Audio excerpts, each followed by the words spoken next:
Hello, hello. Thank you for joining us today. And this is going to be part number 4 of 7 of our Binational, web trade series. So my name is Buna George. I serve as the Executive Director of the Greater Yuma Port Authority, and this week as your host.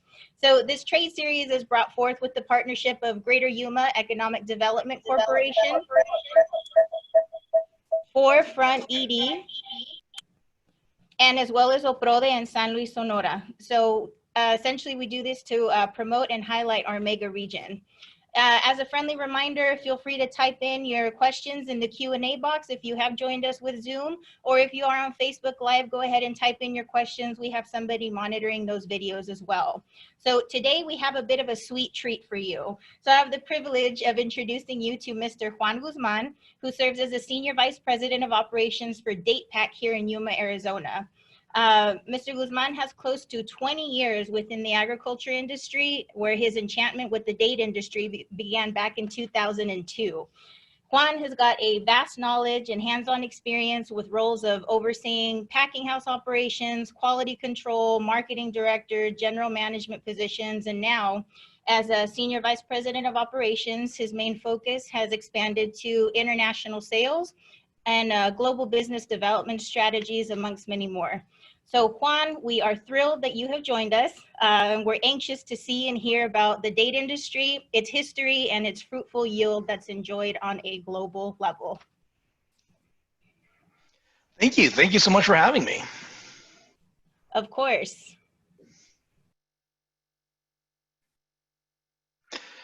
So with that, let me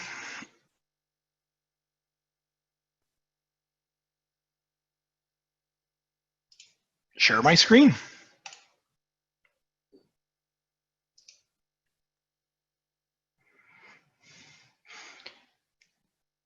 Well, thank you so very much, everybody, for joining us, first of all.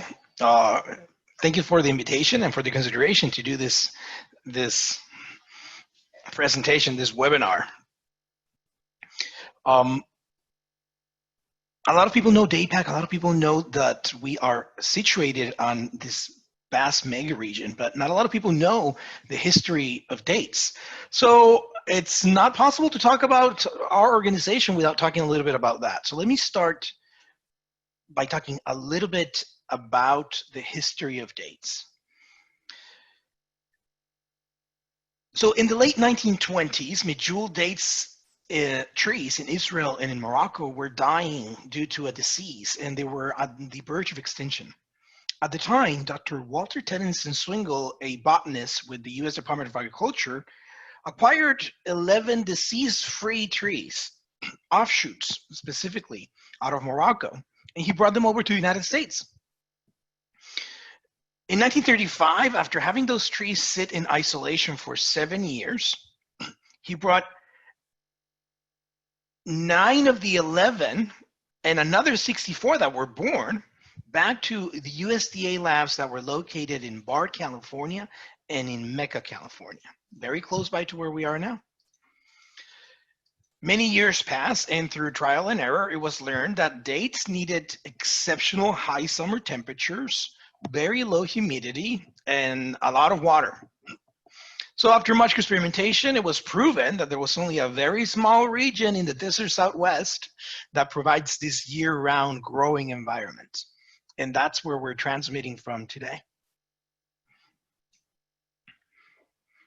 So it all goes to the tree itself, the date palm. Date palms are part of the Phoenix dactylifera family.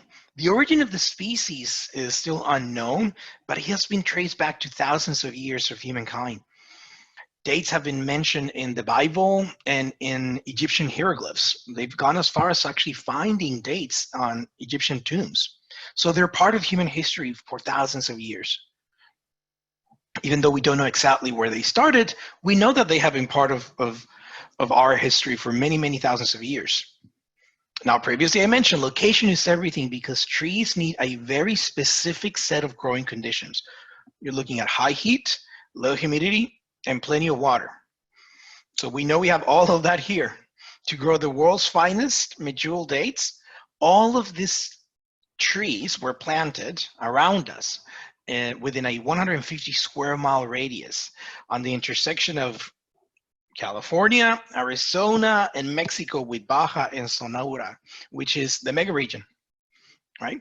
Bathed in the sunshine and nourished by the Colorado River water, the Megaregion is home to some of the world's finest mature dates. Now, I promised that I was also going to do part of this conversation in Spanish, so I'm going to switch to that right now.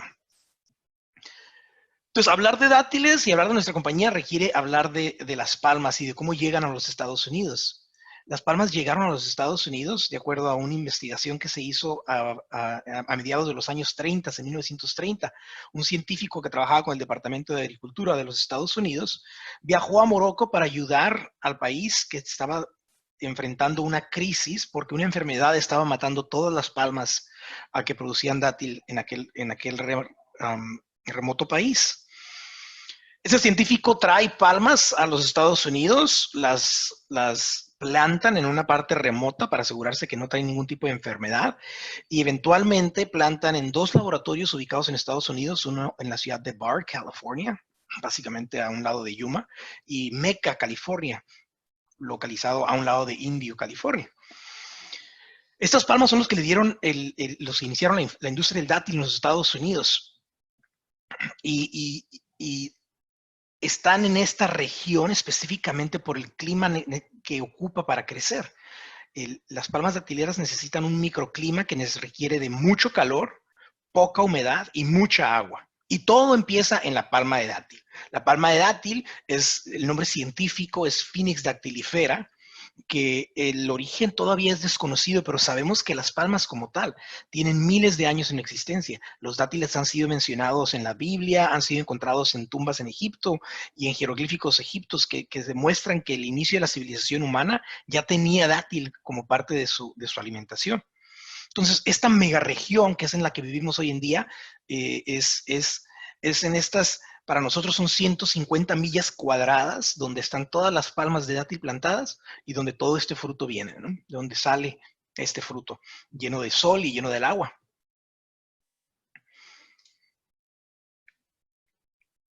Now we talk about the date palms and it all starts with harvest. Every year, for 9 weeks in the fall, our crew will hand select only the dates that have fully matured into a delicious, sweet, fresh fruit. It takes a year of preparation, meticulous care, and nurturing. So our beautiful groves of mature dates are going to be ready for harvest in around August, late August, first week of September. And that's the beginning. Farming is the first link in a modern supply chain that keeps grocery stores filled with nutritious, safe, and delicious dates for families all around the globe to enjoy our product. And harvest is an essential part for the next step, which happens right here at Datepac. And that is grading. So dates are sorted for maturity, then graded for quality. We process our dates with the use of some of the most sophisticated technology available, guaranteeing that our dates meet the highest quality and food standards.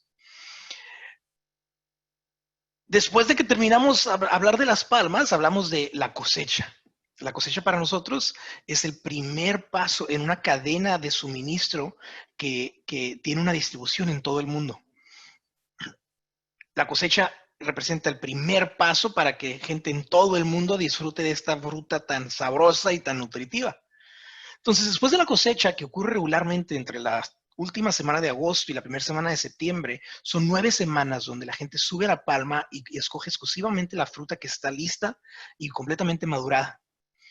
Después, sigue el siguiente paso que ocurre en Datepac, que es la clasificación, el grading. La clasificación se hace de 2 maneras. Estamos tratando de identificar el nivel de madurez y la calidad. Con esas 2 especificaciones podemos determinar diferentes tipos de grados de la fruta. En Datepac utilizamos una de la tecnología más avanzada que existe hoy en día con respecto a la clasificación de fruta que nos permite tener uno de los estándares de calidad más altos que existen en el mercado. Ahora, ¿cómo funciona Datepac? Pues vamos a ver en un segundo. So, We talked about the trees. We talked about the history of how they got to the United States. We talked about the dates. And now we're going to talk specifically about Datepac. Datepac was established in 2002 to become one of the best grower-owned companies and that focus on consolidating the packing of medjool dates for all of the growers that are located in the Bar Valley date grower region. This facility is strategically located to put our processing as close to the source as possible. So we know that we're right here in Yuma, Arizona, but this is the epicenter of where all of our trees are. Around us, there's over 7,000 acres of date palms planted, and it extends into California, into Arizona, in California as far as Coachella, in Arizona as far as Tacna and Dateland, and in Mexico, in the Mexicali Valley, and in the San Luis Rio Colorado Valley. Datepac has two main facilities for packing and processing our products. Our initial location in Yuma houses our grading operations, consumer pack, processing, and our direct-to-retailers operations. Our campus in Somerton sits on 5 acres and holds the majority of our freezers with over 150,000 square feet of freezer space. A lot of people from San Luis, Arizona, Somerton, San Luis, Mexico, and Yuma are very familiar with our plant in Somerton. And it's mostly because during the season, we hire up to 1,500 people to help us during the peak of our harvest.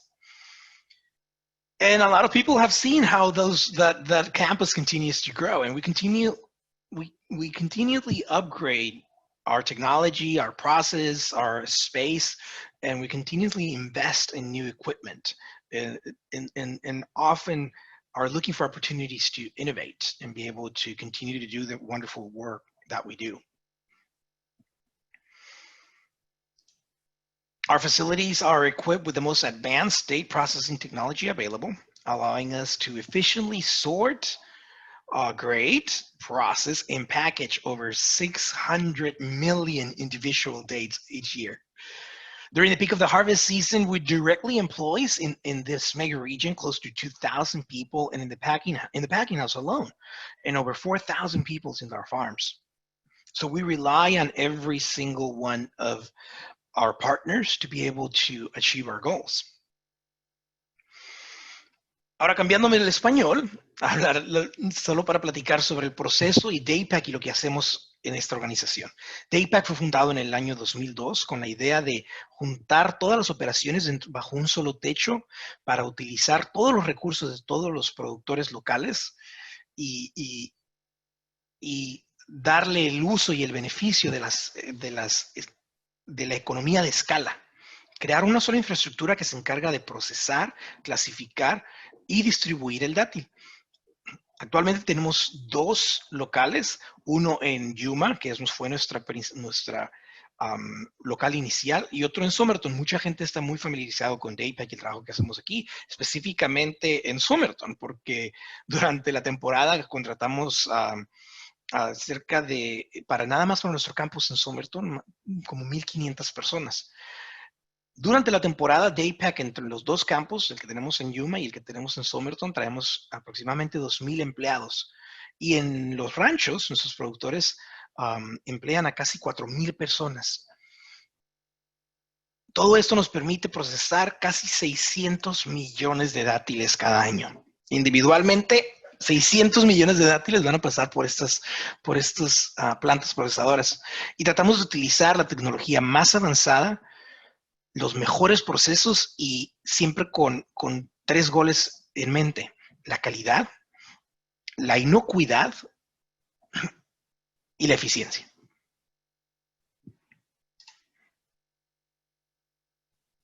We have made significant investments in infrastructure. This include drying rooms, packing houses, and freezers. Our drying rooms are controlled environment drying rooms that ensure food safety and very strict product quality. Drying medjool dates is a way in which we actually help the fruits to ripen. And it's both an art and a science, one that Datepac has perfected over the years, using precision timing and temperature zones to ensure optimum product quality. We have 28 control environment drying rooms to help us achieve this. And then we have to store the fruit. So freezer space is the biggest part of our capital expenditure program. This gives us additional capacity, capability, and guarantees our food safety.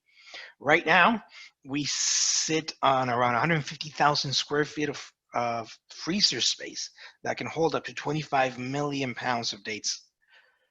And this allows us to store the fruit as it's harvested, and then we ship it out with an average of 2 to 3 million pounds shipping out of these facilities every month.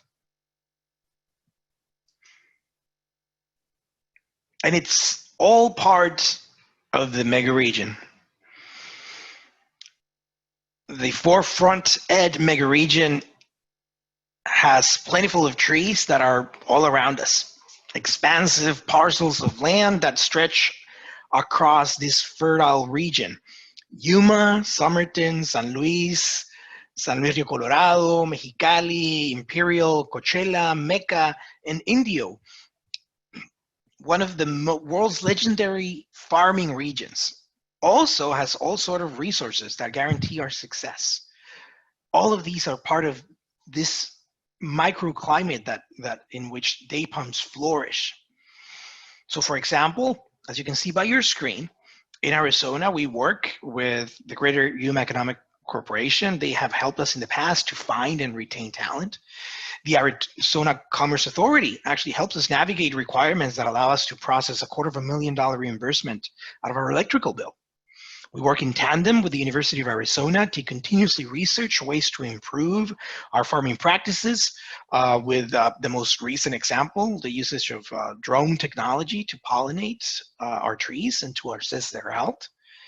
In California, we rely on the ports of San Diego and Long Beach that allow us to ship our products overseas to over 35 different countries that include Australia, Japan, Indonesia, all of the European Union, and many, many others.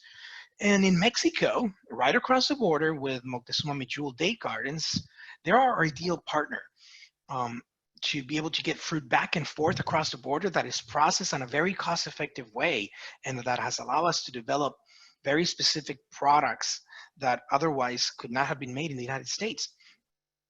And in this webinar, it's a perfect example of how the Megaregion works together and how all of the resources that are available to us can work in a very specific way to help us succeed.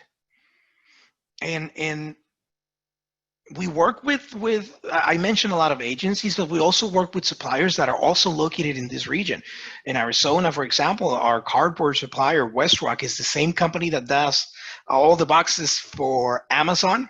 So they're very used to cardboard manufacturing, and they constantly provide us feedback as to how to improve our efficiencies and save space. And it's all because of this. It's all because our location. Entonces, cambiándome al español, Datepac ha hecho significativas inversiones en lo que tiene que ver con maquinaria, equipo y freezers, específicamente freezers. Los freezers representan una de nuestras inversiones más importantes en la región. Actualmente tenemos más de 150,000 pies cuadrados de freezers que nos permiten guardar hasta 25 millones de libras de dátil. Nosotros enviamos aproximadamente 2 a 3 millones de libras de dátil cada mes. Y todo esto se hace de esta megaregión. La megaregión de California, Arizona, Baja California y Sonora nos permite estar ubicados de una manera muy estratégica para tener acceso a muchos recursos. Entre esos recursos trabajamos con las organizaciones aquí en Arizona que nos han ayudado a encontrar apoyos federales, apoyos estatales, a contratar a personal, a retener personal, a encontrar la mano de obra capacitada y adecuada. Igual trabajamos en Arizona con proveedores de cajas. Por ejemplo, nuestro proveedor de cajas es el mismo proveedor que manda cajas para Amazon.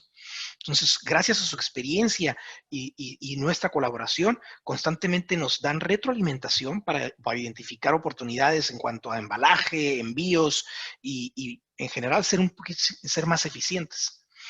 En el estado de California trabajamos con los puertos Long Beach y San Diego, que nos ayudan a distribuir nuestro producto a más de 35 países en todo el mundo, incluyendo Australia, Japón, Indonesia, toda la Unión Europea, y todo sale de ahí.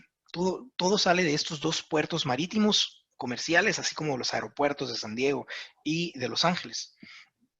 Y del lado mexicano trabajamos con aduanas, trabajamos con la frontera, específicamente los puertos, y con Moctezuma Date Gardens, que es uno de nuestros empaques que se encuentra en San Luis Río Colorado, donde nos ayudan a de una manera muy eficaz y muy eficiente mover fruta a través de la frontera para que se procese, para que se deshuese y para poder manejar eficiencias que de otra manera no nos permitiera tener producto en el mercado. Hay ciertos productos muy específicos que requieren mano de obra, no maquinaria. Y eso se hace precisamente ahí con Moctezuma Mejul en San Luis. Y todo esto es gracias a esta megaregión que nos permite tener acceso a todos estos recursos, a todas estas organizaciones y a todas estas oportunidades de éxito, ¿no? And success is part of the partnerships, as I was mentioning earlier. One of our biggest partners, believe it or not, is actually the Department of Homeland Security. We work very closely with them on being able to clear our product across customs. During the peak of our season, right here in San Luis, dates represent the second largest exporter and the third largest importer at the San Luis port of entry. So we work very closely with CBP and with Hacienda in Mexico to make sure that we clear customs, of course, and that the product crosses safely across the border, but more importantly, that there's an open channel of communication.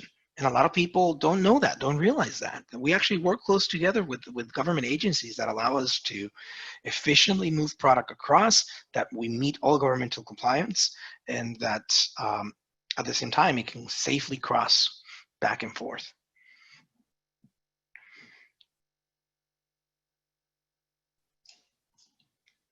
And Datepac continues to invest in the future through technological innovations and stewardship of the people. We strive to lead the field in performance, innovation, food safety, and sustainability. Our approach to bringing Mejul dates to the global community is unmatched in the industry. Our core competencies go beyond capability, capacity, and food safety. We are committed to continue to grow and ultimately to make a difference in this region.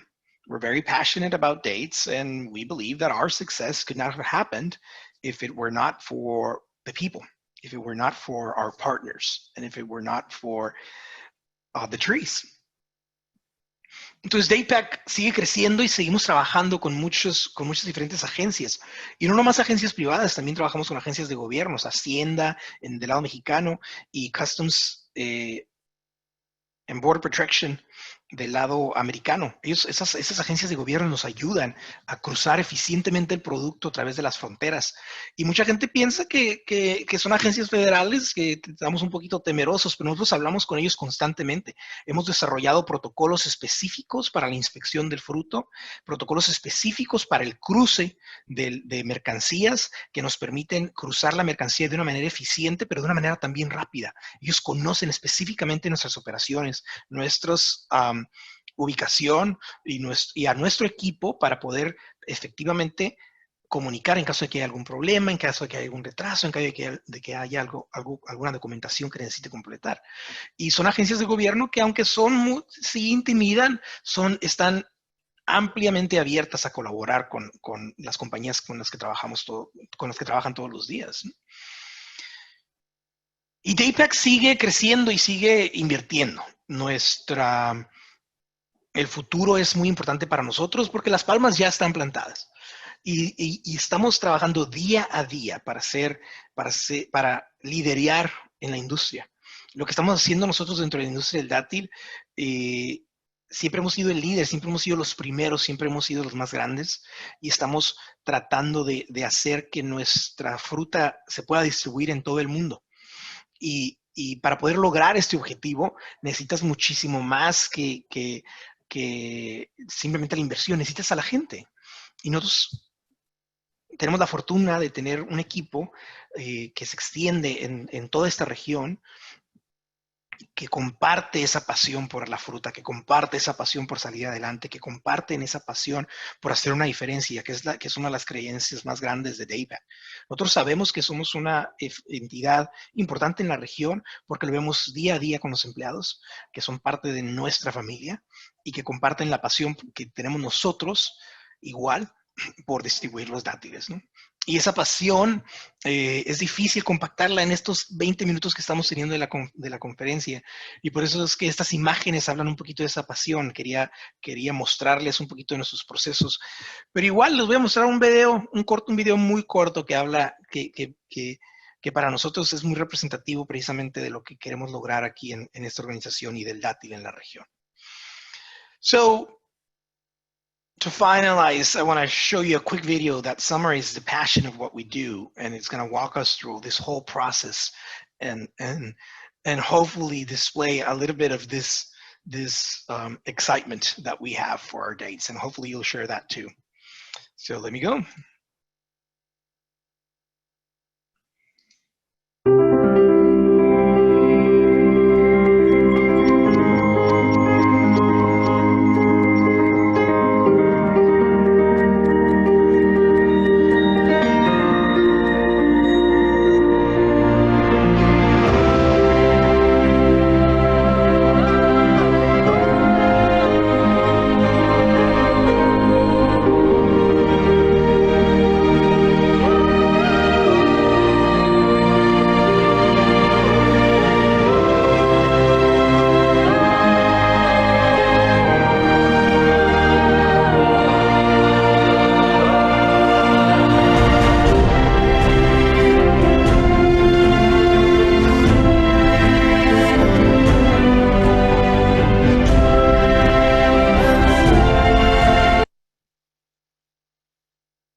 Pues, thank you very much for the opportunity, guys. Again, muchas gracias a todos y espero que haya sido de su agrado esta plática, ¿no?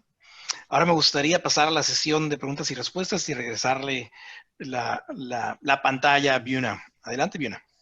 Wonderful. Thank you so much, Juan, for that wonderful presentation. It was so appreciative, and especially love that video towards the end. It really just ties in, you know, kind of that humanistic on where the date level is here. So we do have one question from Leslie Watson. We'll start with that one. She's asking, what steps is the date industry taking to increase resilience to climate change?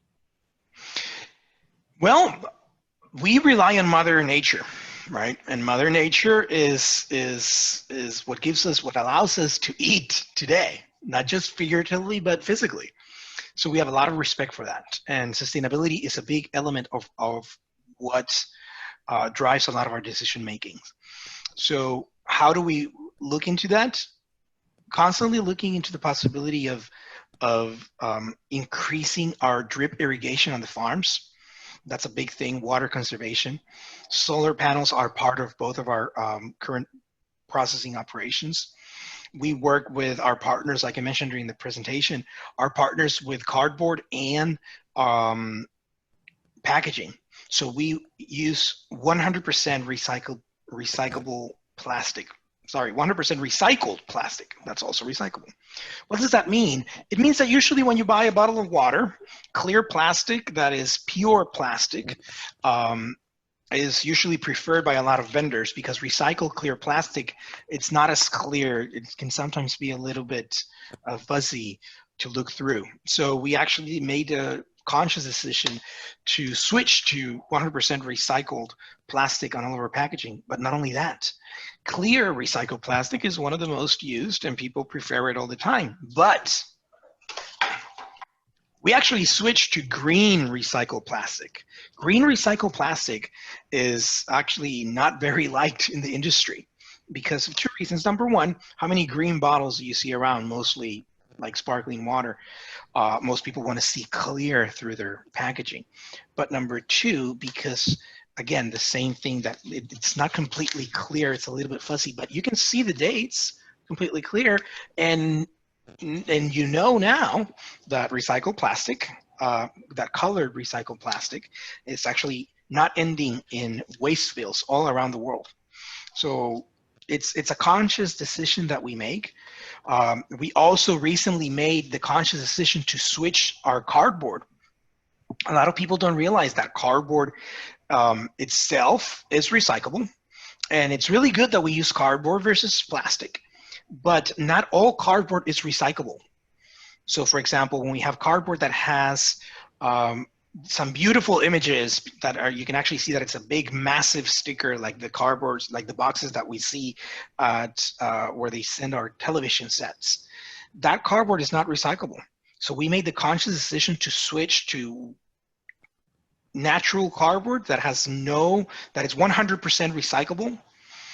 That has no sort of stickers around it, so that, again, we're constantly looking into making sure that our practices give back a little bit. We depend on Mother Nature. We depend on the earth. We depend on the earth to continuously give us the heat and the water for us to be able to grow our dates. So we're consciously making efforts, and we are looking into more and more opportunities. We've experimented with some other decomposable material, but because dates store frozen, we haven't been able to find the right one yet. Hopefully in the future we will, but it's very top of mind for us. Wonderful. Thank you, Juan. You know, and I feel that those endeavors are rewarded. Like, just going back to what you had mentioned about, you know, the ACA helping to process an APS credit. I mean, you think just tying it in, how much it is to just cool your house here in Yuma in the summertime, you know, and you know, you hear griping and complaining about, you know, just one bill, you know, but then you have to look at Datepac and 150,000 square feet of freezer space, and a freezer that's, you know, essentially outside. So it's definitely, you know, definitely something, you know, that we're conscious of. And again, it's just cost of production, 1,500 jobs on a seasonal side. So there's just a lot of return in regards to that. We did have another question come in asking, what is the lifetime of a date? Well, dates are actually wonderful. I mentioned at the beginning of my presentation that they've actually found dates in Egypt when archaeologists are actually digging through tombs, and the dates that actually were found there were still edible. They were just dehydrated. So I don't want to say that your dates are going to last thousands of years, but so the current standard is this: if you can freeze your dates, they can last you up to 2 years. Under your refrigerator, they'll last you for 12 months. Now, interesting thing, a lot of people know this because we're local, right? But when dates actually start to age, the sugar breaks the skin, the surface of the skin. So a lot of people don't know that they see that there's this white speckle on the fruit itself, and all it is the natural sugar of the date. So usually you can certainly consider about 12 months to 2 years, depending on how you store it. Okay. So not thousands of years guaranteed, right? No. only if you are, you know, King Tut. Right, one or the other. Wonderful. We had another question come in from James asking, does Datepac engage in local research and development on their product, and does the supply meet the demand or match demand? I'm sorry. We do a lot of research. Like I mentioned during the presentation, we actually work locally with U of A, They have a full branch that supports several industries in this region. In the past, we've also worked with colleges in California as well. Part of the research is both on product development and on farming practices, and and and it's very fun. It's very fun because you're testing a lot of things, but also we work with students. So for example, the one that I like, one of the projects that I like the most is the drone project. So together with a group of students out of U of A, out of different students from different backgrounds and degrees. So you have engineers, business, finance, not just ag. They for 3.5 years they worked on actually developing a software and a drone that allows you to pollinate our every single tree and to assess its health. And it was all because of U of A. Well, we worked together very closely with them, and now we are supporting for the graduates of those programs on both a bachelor's and master's degree to actually start a company that's going to develop this software and this technology that could potentially be used across the world for date farms all across the world. And it was part of that partnership with U of A and part of the research that we do with them. Wonderful. And that just goes back to the importance of technology and farming, right? As we start to advance. Right. Right. Perfect. And sorry, I almost missed the last question. The supply match demand. Right now, we only grow medjool dates, and supply around the world for dates is in the multi-millions of tons.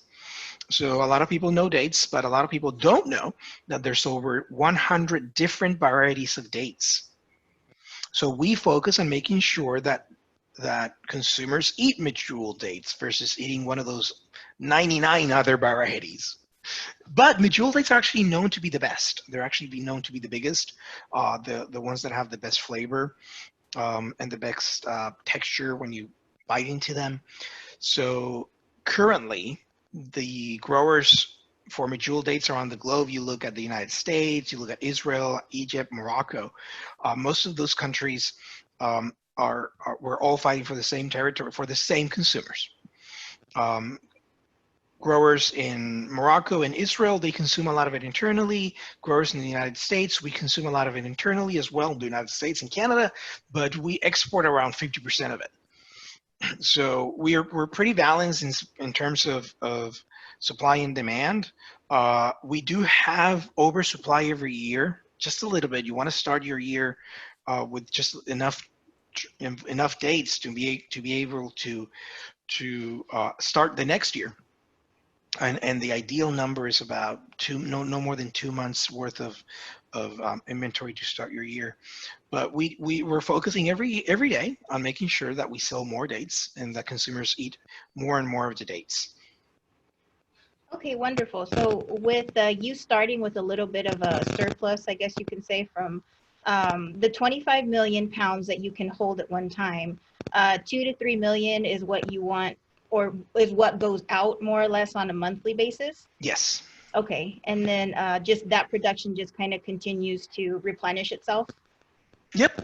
Every year the trees come back and start producing more and more. Right. Wonderful. Let's see. I have got one more. Mr. Gary Knight asked, what temperature, do you store the date, and do they need to be shipped refrigerated or frozen? So we store them at frozen, pretty much 0 degrees. Now our freezers are of course staged a little bit lower than that. And the supply chain varies. So for example, we provide our household penetration, our market penetration, our retail market penetration is about 85%. That means that in the United States, we ship to 85% of the stores. Our product is going to be found on 85% of the stores. So for example, we work with Sprouts. Sprouts is a small chain. They ship their product refrigerated. But we also work with smaller chains that actually pick their product dry. In other words, it's a dry van because it's only a drive from here to Phoenix. But when we ship product to Norway, it not only must it be frozen, but it has to guarantee to be in a freezer 2 weeks before it ships to clear customs and to make sure that we meet the agricultural requirements for importation. So the supply chain varies when it comes to storing. We store it frozen, but when you ship it, you can ship it on all, whether it's a dry van, in other words, no refrigeration, chilled, which means the same temperature that we all have at our refrigerators at home, or frozen. Wonderful. Well, Juan, we don't have any more Q&A queued up at the moment, but very impressive as far as Datepac, 600 million dates a year, over 7,000 acres of date palms. You know, these numbers just keep going big, you know, larger and larger, knowing that, you know, our mega region is making an impact, you know, globally. And again, just with a sweet treat, you know, that somebody's is really, you know, in the market specialized for one variety out of 100. But the fact that you've got 2 to 3 million pounds going out per year. I'm sorry, per month, excuse me, shows that, you know, there is plenty of demand for it. So that's exciting. We thank you and your company for everything that you do, you know, here within the region, as far as, you know, even the employment that's concerned with it. You know, we thank the GYEDC, you know, for partnering with you and ensuring that your operation can run smoothly. So, oh, excuse me. Oh, I thought it was one more Q&A. So with that, I want to give you our thanks, you know, on behalf of myself with the Port Authority, Greater Yuma Economic Development Corporation, Forefront ED, and OPRODA in San Luis. We had people on the Zoom from San Luis, Tucson, Nogales, Green Valley, Mexicali, Ensenada, and Hermosillo. So you have been watched and heard, you know, pretty much throughout our region. So we thank you again so much for your time. For your presentation, and everybody that's in attendance, again, thank you so much for joining us. Number 4 of 7. Join us next week for number 5 with Mario Juarez. And he is going to be speaking to you about exporting from Mexico to the US as an independent trade advisor. So if we can do anything for you in the meantime, please check out our social media pages. If not, we will see you all next week. Thank you, Juan. Thank you, everybody.